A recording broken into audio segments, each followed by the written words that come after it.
ಅತಿ ಶೀಘ್ರದಲ್ಲೇ ಕೊನೆಗೊಳ್ಳಲಿದೆ ಎಂದು ರಾಜ್ಯ ಕಿಸಾನ್ ಕಾಂಗ್ರೆಸ್ ಸಮಿತಿಯ ರಾಜ್ಯಾಧ್ಯಕ್ಷ ಸಚಿನ್ ಮಿಗಾ ಬಿಜೆಪಿ ವಿರುದ್ಧ ತೀವ್ರ ವಾಗ್ದಾಳಿ ನಡೆಸಿದರು. ಜಿಲ್ಲಾ ಹಾಗೂ ತಾಲೂಕು ಕಾಂಗ್ರೆಸ್ ಕಿಸಾನ್ ಘಟಕದ ನೂತನ ಪದಾಧಿಕಾರಿಗಳ ಪದಗ್ರಹಣ ಕಾರ್ಯಕ್ರಮದಲ್ಲಿ ಮಾತನಾಡಿದ ಅವರು, ಈಗಾಗಲೇ ಕಾಂಗ್ರೆಸ್ ಪಕ್ಷ 1.5 ವರ್ಷಗಳ ಸಾಧನೆ ಮಾಡುವ ಮೂಲಕ ಗ್ಯಾರಂಟಿ ಯೋಜನೆಯನ್ನು ಜಾರಿಗೆ ತಂದು ಬಡ ಮತ್ತು ಬಲ್ಲಿಗರೆಂದು ತಾರತಮ್ಯ ಮಾಡದೆ ಎಲ್ಲರಿಗೂ ಯೋಜನೆಗಳನ್ನು ತಲುಪಿಸುತ್ತಿದೆ.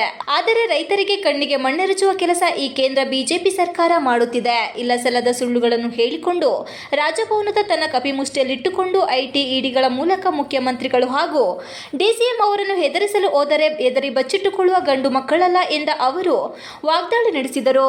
ಪ್ರಧಾನಿಗಳು ಕಾಂಗ್ರೆಸ್ ಇಲ್ಲಿಯವರೆಗೂ ಏನು ಸಾಧನೆ ಮಾಡಿಲ್ಲ ಎನ್ನುವ ಇವರು ಕಾಂಗ್ರೆಸ್ ಸಾಧನೆ ಏನು ಎಂಬುದು ಒಮ್ಮೆ ತಿರುಗಿ ನೋಡಲೇ ಕಾಣದ ಕೈಗಳಂತೆ ಇಡೀ ರಾಜ್ಯದಲ್ಲಿ ಬೆಳೆಗಾರರನ್ನಾಗಲಿ ರೈತರನ್ನಾಗಲಿ ಅರಣ್ಯ ಇಲಾಖೆಯವರನ್ನು ಒಕ್ಕಲೆಬ್ಬಿಸಲು ಹೊರಟರೆ ನಮ್ಮ ಮಂತ್ರಿಗಳೇನು ಅರಣ್ಯ ಇಲಾಖೆ ಪೊಲೀಸ್ ಇಲಾಖೆ ಅವರ ವಿರುದ್ಧವೂ ಸಹ ನಾವು ನಿಲ್ಲಬೇಕಾಗುತ್ತದೆ ಎಂದರಲ್ಲದೆ, ಒತ್ತುವರಿ ಎಂದರೆ ಬೆಂಗಳೂರು ನಮ್ಮ ಮಹಾನಗರ ಪಾಲಿಕೆಯಲ್ಲಿ ಒತ್ತುವರಿ ಮಾಡಿಕೊಂಡಿರುವುದನ್ನು ಒಕ್ಕಲೆಬ್ಬಿಸಿ ಅದನ್ನು ಬಿಟ್ಟು ಹೊಟ್ಟೆಪಾಡಿಗಾಗಿ ಜೀವನಕ್ಕಾಗಿ ಮಾಡಿರುವ ಬೆಳೆಗಳನ್ನು ಕೃಷಿ ಕಾರ್ಮಿಕರನ್ನು ಕಾಫಿ ಬೆಳೆಗಾರರನ್ನು ಒಕ್ಕಲೆಬ್ಬಿಸುವ ಕೆಲಸ ಈ ತಾಲೂಕಿನಲ್ಲಿ ಮಾಡಿದ್ದರೆ ಅಧಿಕಾರಿಗಳ ವಿರುದ್ಧ ನಾವೇ ಪ್ರತಿಭಟನೆ ಮಾಡುತ್ತೇವೆ ಎಂದು ಎಚ್ಚರಿಕೆ ನೀಡಿದರು.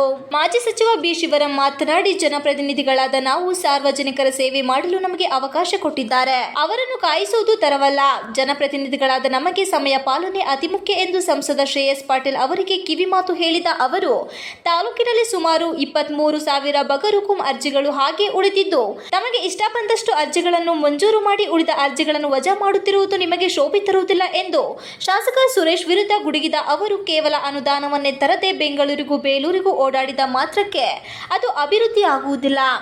ಇನ್ನು ತಾಲೂಕಿನ ಜ್ವಾಲಂತ ಸಮಸ್ಯೆಗಳಿದ್ದರೂ ಅದರ ಬಗ್ಗೆ ಗಮನವಿಲ್ಲದೆ ಇನ್ನು ಗ್ರಾಮೀಣ ಭಾಗದಲ್ಲಿ ರಸ್ತೆಗಳು ಗುಂಡಿ ಬಿದ್ದಿದ್ದು ಸಂಪೂರ್ಣ ಹಾಳಾಗಿದ್ದು ಅವುಗಳ ಬಗ್ಗೆ ಗಮನ ಹರಿಸದೆ ಕೇವಲ ಪ್ರಚಾರಕ್ಕೆ ಹೆಚ್ಚಿನ ಪ್ರಾಮುಖ್ಯತೆ ಕೂಡ ಇದರ ಈ ತಾಲೂಕಿನ ಹಳೆಬೀಡು ಮಾದಿಗಹಳ್ಳಿ ಭಾಗಗಳಿಗೆ ನನ್ನ ಶ್ರಮದಿಂದ ನೀರು ತಂದಿದ್ದೇನೆ ಎಂದು ಹೇಳುವ ಇವರಿಗೆ ನಾಚಿಕೆ ಆಗಬೇಕು ಎಂದರು.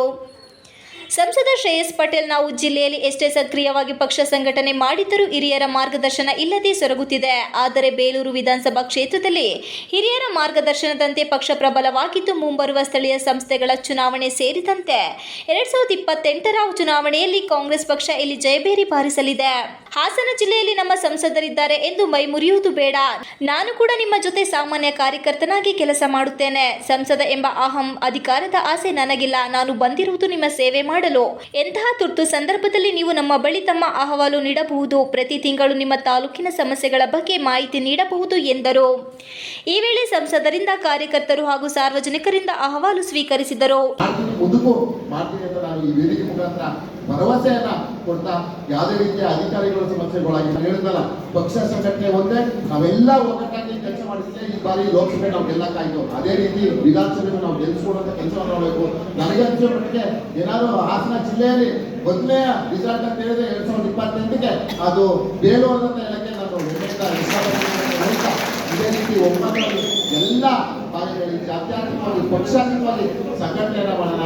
ಇವತ್ತು ಏನು ನನ್ನ ಕರ್ಗೆ ಇವತ್ತು ಈ ಸಭೆಗೆ ಕರೆದಿದ್ರಿ, ಇದೇ ರೀತಿ ಯಾವುದೇ ಸಭೆಗಳು ಕರೀರಿ, ಖಂಡಿತವಾಗಿಯೂ ಬಂದು ಪ್ರಾಮಾಣಿಕ ಪಕ್ಷ ಸಂಘಟನೆಗೆ ನಿಮ್ಮ ಜೊತೆ ಕೈ ಜೋಡಿಸ್ತೀನಿ ಅಂತ ನಾನು ಭರವಸೆಯನ್ನ ಕೊಡ್ತಾ, ಎಲ್ಲರ ಆಶೀರ್ವಾದ ಕಾಂಗ್ರೆಸ್ ಪಕ್ಷದ ಮೇಲೆ ಇಲ್ಲಿ ನಾವೆಲ್ಲ ಒಂದು ಕುಟುಂಬ ಆ ರೀತಿ ನಾವು ಸಂಘಟನೆಯನ್ನ ಮಾಡ್ಕೊಂಡು ಹೋಗೋಣ ಅಂತ ಹೇಳ್ತಾ, ಈಗಾಗಲೇ ತಡವಾಗಿದ್ದ ಕಾರ್ಯಕ್ರಮ ಈಗಾಗಲೇ ಈ ಸಂದರ್ಭದಲ್ಲಿ ಜಿಲ್ಲಾ ಕಿಸಾನ್ ಘಟಕದ ಅಧ್ಯಕ್ಷ ದಿವಾಕರ್ ಗೌಡ, ಜಿಲ್ಲಾ ಉಸ್ತುವಾರಿಗಳಾದ ಡಾಕ್ಟರ್ ವಿಜಯ್ ಕುಮಾರ್, ರೇಖಾ ಹುಲಿಯಪ್ಪ ಗೌಡ, ಜಿಲ್ಲಾಧ್ಯಕ್ಷ ಇಎಚ್ ಲಕ್ಷ್ಮಣ್, ಕಿಸಾನ್ ಘಟಕದ ಅಧ್ಯಕ್ಷ ಕುಮಾರ್, ಬ್ಲಾಕ್ ಕಾಂಗ್ರೆಸ್ ಅಧ್ಯಕ್ಷ ಎಂಜೆ ನಿಶಾಂತ್, ಯೋಜನಾ ಪ್ರಾಧಿಕಾರದ ಅಧ್ಯಕ್ಷ ಸೈಯದ್ ತೌಫಿಕ್, ಪುರಸಭೆ ಅಧ್ಯಕ್ಷ AR Ashok, MR Venkatesh, Theerthakumari, Shanthakumar, Bharath, Prasanna, Anand Desani, Iqbal Ahmed, Akram, Tulasidas, BM Santhosh ಇತರರು ಇದ್ದರು.